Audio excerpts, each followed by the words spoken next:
গাজায় যুদ্ধবিরতি লঙ্ঘন এবং ফিলিস্তিনি ভূখণ্ডে মানবিক সহায়তার ওপর চলমান নিষেধাজ্ঞার প্রতিবাদে ইসরায়েলের বিরুদ্ধে সুইডেনে বিক্ষোভ অনুষ্ঠিত হয়েছে।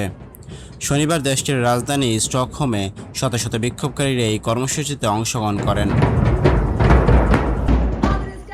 কয়েকটি বেসরকারি সংস্থার উদ্যোগে ওডেন প্লান স্কয়ারে অনুষ্ঠিত এই বিক্ষোভে অংশগ্রহণকারীরা গাজার পক্ষে এবং ইসরায়েলের বিরুদ্ধে লেখা নানান ব্যানার ও প্লেকার্ড বহন করেন।